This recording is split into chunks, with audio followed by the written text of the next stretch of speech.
Assalamualaikum everyone. My name is Atul Wahab and in this video I am going to be talking about types of sentences. तो आज हम लोग पढ़ेंगे sentences के types के बारे में। तो सबसे पहले मैं आपको बताना चाहूँगा कि सेंटेंस को हम लोग टाइप्स में दो तरह से बांटते हैं। एक होता है फंक्शन की बुनियाद पर और एक होता है स्ट्रक्चर के बुनियाद पर। तो आज जो हम लोग पढ़ने जा रहे हैं वो स्ट्रक्चर के बुनियाद पर। तो स्ट्रक्चर के बुनियाद पर जो टाइप्स ऑफ सेंटेंसेस होती है वो तीन टाइप्स की होती है। पहला क्या होता है?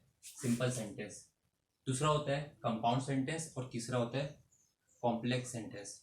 आज के इस लेक्चर में हम लोग ज़्यादा फोकस करेंगे कंपाउंड सेंटेंस के ऊपर, और सिंपल सेंटेंस को अगर आपको पढ़ना है तो मैंने एक सेपरेट लेक्चर इसके ऊपर बनाया है। हम लोग सिर्फ और सिर्फ समझेंगे सिंपल सेंटेंस होता क्या है। सिंपल सेंटेंस में एक सब्जेक्ट और एक प्रेडिकेट पाया जाता है। कंपाउंड सेंटेंस में एक से ज़्यादा सब्जेक्ट और एक से ज़्यादा प्रेडिकेट मौजूद होता है और इसके साथ कंजंक्शन भी लगा हुआ होता है। उसे आज हम लोग पढ़ेंगे। अगर आपको सिंपल सेंटेंस के बारे में समझना है तो आपको एक सेपरेट लेक्चर की लिंक जो है इस वीडियो के नीचे डिस्क्रिप्शन में मिल जाएगी। तो चलिए समझते हैं। तो कंपाउंड का मतलब क्या होता है? कंपाउंड का मतलब होता है जुड़ा हुआ होना। आपने केमिस्ट्री वगैरह में पढ़ा होगा कि जब भी एलिमेंट्स आपस में मिल रहे होते हैं तो क्या बनता है? कंपाउंड। तो वही कंपाउंड का मतलब यहाँ पे भी, यानी कि एक से ज़्यादा सेंटेंस के साथ कंपाउंड, यानी मिले हुए सेंटेंस। तो जोड़ने के लिए इंग्लिश में क्या चाहिए होता है? कंजंक्शन। तो कंजंक्शन हमारे पास जो होता है वो दो टाइप्स के होते हैं। एक होता है कोऑर्डिनेट कंजंक्शन, दूसरा होता है सब ऑर्डिनेट कंजंक्शन। कोऑर्डिनेट कंजंक्शन हमारे पास इंग्लिश में होते हैं सिर्फ और सिर्फ सात, और उसे निमोनिक्स में हम लोग बोलते हैं फैन बॉयज। फैन बॉयज मैंने लिखा है निमोनिक्स में फैन बॉयज, इसे आपको याद कर लेना है। जिसमें एफ का मतलब होता है फॉर, ए का मतलब यानी कि and, N stand for nor, D stand for but, O stand for or, Y yet, और सो एस सो। यानी कि जब भी आपको कंपाउंड सेंटेंस मिलेगा आपको इन कंजंक्शन के साथ ही मिलेगा। इन सात कंजंक्शन में कोई ना कोई कंजंक्शन उसमें जुड़ा हुआ होगा, मगर इसका हरगिज मतलब ये नहीं कि जब भी आपको ये सेंटेंस मिलेगा वो सेंटेंस क्या होगा? कंपाउंड होगा। यानी कि इस सेंटेंस के अलावा किसी भी दो एक्सप्रेशन को, सेम रैंक के एक्सप्रेशन को जोड़ सकते हैं, किसी भी पैरेलल स्ट्रक्चर को जोड़ सकते हैं। क्या मतलब इसका? इसका मतलब ये है कि अगर हमें इससे पहले कोई एक नाउन मिला, यहाँ पे कोई भी नाउन हुआ, तो यहाँ पर भी आपको क्या लगाना पड़ेगा? एक नाउन लगाना पड़ेगा। इसी को हम लोग कहते हैं पैरेलल स्ट्रक्चर या फिर सेम रैंक के स्ट्रक्चर। यहाँ पे अगर आपने नाउन लगाया तो यहाँ पर भी नाउन लगाना पड़ेगा। अगर आपने यहाँ पे प्रोनाउन लगाया है तो यहाँ पर भी आपको प्रोनाउन लगाना पड़ेगा। अगर आपने यहाँ पे एडजेक्टिव लगाया है तो यहाँ पर भी एडजेक्टिव। यहाँ पे सब्जेक्ट रखा है तो यहाँ पर भी सब्जेक्ट। यहाँ पे ऑब्जेक्ट रखा है तो यहाँ पर भी ऑब्जेक्ट। अगर यहाँ पे प्रीपोजिशनल फ्रेज रखा है तो यहाँ पर भी प्रीपोजिशनल फ्रेज रखना पड़ेगा। अगर आपने ऐसा कर दिया कि यहाँ पर लगा दिया एडजेक्टिव और यहाँ पर लगा दिए क्या? नाउन, तो ये अब आपका एक्सप्रेशन जो भी होगा वो गलत हो जाएगा। तो हम लोग नेक्स्ट स्लाइड में एग्जाम्पल की मदद से देखते हैं कि कंपाउंड सेंटेंस और ये कंपाउंड एक्सप्रेशन क्या होते हैं। मगर उससे पहले मैं आपको बता दूं कि जो सब ऑर्डिनेट कंजंक्शन है उसका इस्तेमाल कॉम्प्लेक्स सेंटेंस में होता है, और इसे हम लोग नेक्स्ट लेक्चर में इंशाल्लाह पढ़ेंगे। तो सब ऑर्डिनेट कंजंक्शन कितने होते हैं? बहुत सारे होते हैं। यानी कि आपको ऐसे याद रखना है कि इनके अलावा, फैन बॉयज के अलावा, इंग्लिश में जितने भी कंजंक्शन होंगे सारे क्या होंगे? सब ऑर्डिनेट कंजंक्शन होंगे। तो फैन बॉयज आपको याद रखना है, सात होते हैं, फॉर, एंड, नॉर, बट, और, येट, सो। इनके अलावा जितने भी कंजंक्शन हो क्या होंगे? सबऑर्डिनेट, और ये कॉम्प्लेक्स सेंटेंसेस बना रहे होंगे, और ये क्या बनाएंगे? Compound sentence. मगर हरगिज़ से मतलब नहीं कि ये जहाँ मिलेगा आपको उसको कह दोगे क्या है कंपाउंड सेंटेंस, ऐसा नहीं होगा। ये जो है दो सेम रैंक के स्ट्रक्चर को भी जोड़ सकता है। हम लोग नेक्स्ट स्लाइड में देखते हैं एग्जाम्पल की मदद से। तो मिलते हैं नेक्स्ट स्लाइड में। तो सबसे पहला एग्जाम्पल हमारे पास है I love cricket. I love cricket. तो सबसे पहले मैंने सेंटेंस वाले वीडियो में बताया था कि आपको क्या करना है कि वर्ब को देखना है और सब्जेक्ट को देखना है, फिर एक लाइन ड्रॉ करनी है और इधर ब्रैकेट को लिखा जाना है। तो इसमें जो हमारे पास जो वर्ब है वो कौन सा है? ये लव क्या है? वर्ब। तो इस वाले पार्ट को हमने क्या कह दिया था? Predicate.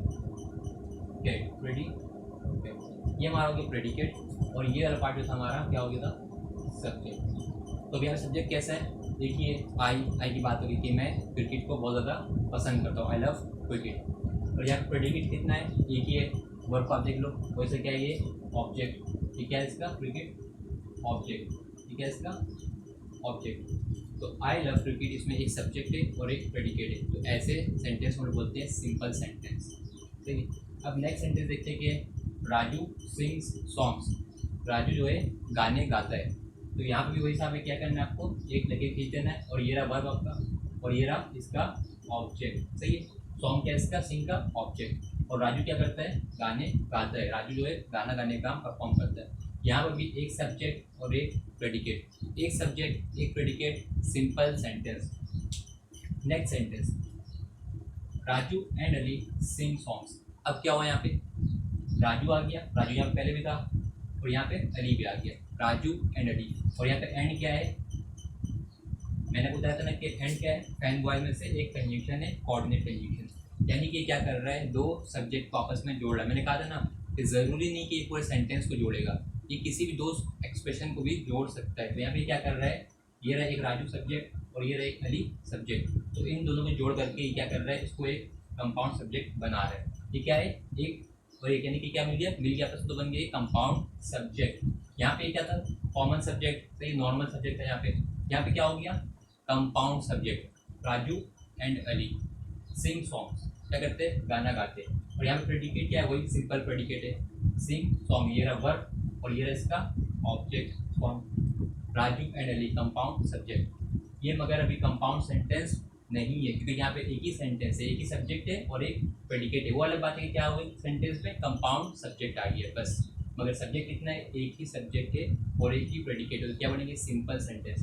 Next fourth, I love cricket and football. ये आपने कोयटा गिलेटिट्स का गाना सुना होगा, कोयटा गिलेटिट्स का जो गाना है उसने गाया ब्रावो ने, क्या है, I love cricket and football. तो यहाँ पर भी लव क्या है, वर्ब, ये क्या है, वर्ब, और इसके बाद जो है ऑब्जेक्ट है। मैंने कहा था ना ये एक से ज़्यादा एक्सप्रेशन को जोड़ता है मगर सेम रैंक के। अगर आपने सब्जेक्ट को एक तरफ लगाया दूसरी जगह भी सब्जेक्ट लगाना पड़ेगा। तो यहाँ मैंने क्या किया, ये क्या है, ऑब्जेक्ट, तो यहाँ पे एंड आ गया, फिर यहाँ पे क्या आ गया, ऑब्जेक्ट।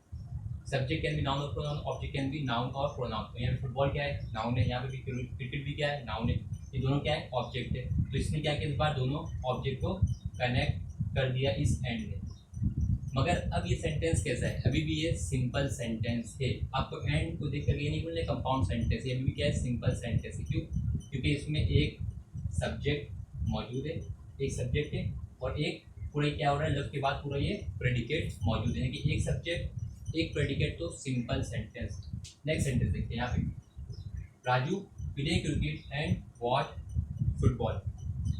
अब यहाँ पे क्या हो रहा है, राजू ये हमारा सब्जेक्ट हो गया, एक सब्जेक्ट, और यहाँ पे जो play cricket and watch football, यहाँ पे दो वर्ब आ गए, एक ये रहा प्ले वर्ब है और इसका अपना ऑब्जेक्ट क्या आ गया, ये क्रिकेट।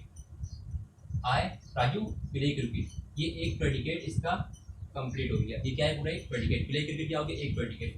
अब यहाँ पे एंड आ गया, कोऑर्डिनेट कंजंक्शन। अब क्या है, वॉच, एक और एक वर्ब आ गया और इसका ये ऑब्जेक्ट आ गया। तो यहाँ पे क्या हो रहा है कि हमें दो प्रेडिकेट मिल गए, एक प्रेडिकेट ये रहा प्ले क्रिकेट और दूसरा predicate watch football.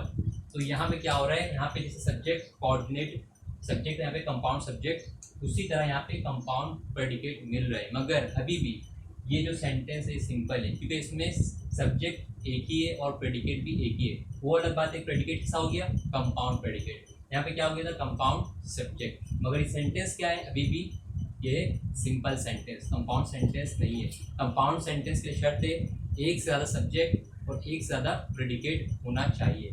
Next sentence, she learns mathematics but teaches English. अब यहाँ बट पे आ गया, वो सीखती क्या है, मैथमेटिक्स, लेकिन पढ़ाती क्या है, इंग्लिश। तो यहाँ पर भी जो बट क्या कर रहा है, दो प्रेडिकेट को आपस में जोड़ रहा है, और यहाँ सेंटेंस में सब्जेक्ट कितना, एक ही है। तो ये भी क्या है, सिंपल सेंटेंस, तो ये भी कंपाउंड सेंटेंस नहीं है। तो नेक्स्ट स्लाइड में हम लोग देखेंगे एग्जांपल कंपाउंड सेंटेंस। तो स्टूडेंट्स अब हम देखते हैं कुछ एग्जांपल्स कंपाउंड सेंटेंसेस की। सिंपल सेंटेंसेस के बारे में हमने पढ़ लिया।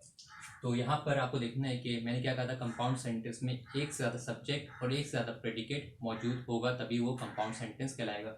यहाँ पे क्या है, I went to university, I went to university. उसके बाद आपको देखना क्या है कि एक कॉमा यहाँ पे लगा हुआ है, उसके बाद बट लगा हुआ है। बट क्या होता है, फैन बॉय में से एक कंजंक्शन ने बताया था। उसके बाद माय फ्रेंड, तो यहाँ पे एक क्या आ रहा है, ये पूरा एक सब्जेक्ट आ गया यहाँ पे दोबारा, और एक यहाँ पे क्या आ गया, वर्ब आ गया। आई वेंट टू यूनिवर्सिटी, यहाँ का प्रेडिकेट ये रहा, आई वेंट टू यूनिवर्सिटी, मैं यूनिवर्सिटी गया था। बट माई फ्रेंड, अब क्या गया, बट लगा, कॉमा, फिर बट, फिर माई फ्रेंड, एक सब्जेक्ट आ गया, उसके बाद स्टेट, ये क्या आ गया, वर्ब आ गया, फिर एट होम। यानी कि जो मैं क्या था, कोचिंग, मैं यूनिवर्सिटी गया था, लेकिन मेरे दोस्त था वो घर पर ही ठहरा था। तो यहाँ पे आपको देखना है कि जब भी आपको कंपाउंड सेंटेंस मिलेगा उसमें एक से ज़्यादा सब्जेक्ट होगा और एक से ज़्यादा प्रेडिकेट होगा और वो जुड़ा हुआ होगा कोऑर्डिनेट कंजंक्शन यानी कि फैन वॉइस से, और कंजंक्शन से पहले हमें एक कॉमा मिलता है, जैसे यहाँ पे लगा हुआ है एक कॉमा, आप देख सकते हैं। अगर आपको कॉमा नहीं लगाना तो क्या करना पड़ता है, यहाँ पे आपको एक फुल स्टॉप लगाना है सेंटेंस के बाद, फिर आपको ये जो बी है पहला वर्ड से कैपिटल कर देना है, फिर आपको कॉमा हटा देना है अगर कॉमा नहीं लगाना है तो। मगर अक्सर यहाँ पे कॉमा लगा हुआ मिलता है और यहाँ पे कोई भी फुल स्टॉप नहीं होता है। Next sentence, Ali will go to work, Ali काम पर जाएगा, and Raju has his homework to do. Ali क्या है, काम पे जाएगा, ये एक सेंटेंस ये रहा पूरा। उसके बाद हमने कॉमा लगाया, फिर एक कोऑर्डिनेट कंजंक्शन लगाया, फिर Raju has his homework to do, फिर राजू का अपना एक प्रेडिकेट और एक सब्जेक्ट, यानी कि एक सब्जेक्ट एक प्रेडिकेट, एक सब्जेक्ट एक प्रेडिकेट, यानी कि एक सादा सब्जेक्ट और एक सादा प्रेडिकेट, तो कंपाउंड सेंटेंस। मगर उसमें एक एंड यानी कि फैन वॉइस वाले कंजंक्शन मिलने चाहिए, और वो जो है अमूमन कॉमा से जुड़ा हुआ होता है। अगर कॉमा नहीं होगा तो फुल स्टॉप के बाद आपको जो पहला वर्ड होगा फैन वॉइस का वो कैपिटल में लिखना पड़ेगा। इसी तरह शी इज अ डॉक्टर, यहाँ पर भी वो क्या है, एक डॉक्टर है, एंड फिर क्या आ गया, एक कॉमा, फिर एंड आ गया। हर मदर, ये क्या आ गया, her mother is a singer, इसका भी एक प्रेडिकेट आ गया, एक सब्जेक्ट एक प्रेडिकेट, एक सब्जेक्ट एक प्रेडिकेट और एंड से जुड़ा हुआ, तो ये क्या हो गया, कंपाउंड सेंटेंस। फिर यहाँ पे भी यू कैन सिट हियर, आप यहाँ पे बैठ सकते हो, और आ गया, मैंने बताया था फैन वॉइस और से और you can stroll in the park, या फिर आप क्या कर सकते हो, पार्क में जाकर के टहल सकते हो। स्ट्रॉल मतलब क्या होता है, टहलने, क्या है, वर्ब है यहाँ पर। तो ये भी क्या हो गया, कंपाउंड सेंटेंस, एक से ज्यादा सेंटेंस। तो यहाँ पे क्या है, I have the man, I have the man, for he was poor. अब ये फॉर होता है, जब ये प्रीपोजिशन होता है तो इसका मीनिंग होता है रीजन बताता है, यानी कि के लिए, सॉरी ये बताता है के लिए, पर्पज बताता है किसके लिए आपने कोई काम किया, और यहाँ बताएगा रीजन क्यों किया आपने ऐसा काम।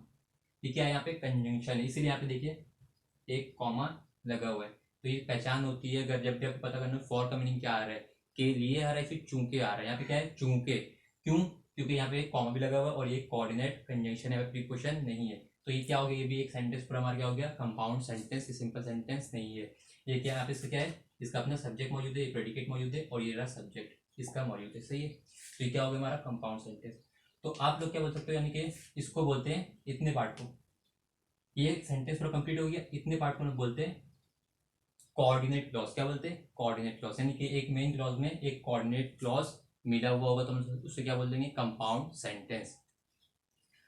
तो और एक और बात यह है कि कंपाउंड कोऑर्डिनेट सेंटेंस जो होता है वो इंडिपेंडेंट होता है, डिपेंडेंट नहीं होता है। डिपेंडेंट इंडिपेंडेंट हम लोग नेक्स्ट लेक्चर में पढ़ेंगे, हम लोग कॉम्प्लेक्स सेंटेंस पढ़ रहे होंगे। अभी सिर्फ इतना बता दे रहा हूँ कि इंडिपेंडेंट का मतलब ये कि इसका अपना खुद का मीनिंग होगा, ये खुद आ सकता है, ये मतलब होता है इंडिपेंडेंट का।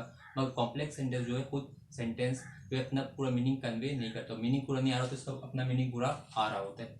तो आज की वीडियो में मैं यहीं तक रखूँगा, फिर मिलेंगे नेक्स्ट लेक्चर में, हम लोग कॉम्प्लेक्स सेंटेंस उसमें पढ़ेंगे। तब तक के लिए till then take care, goodbye, अल्लाह हाफिज़।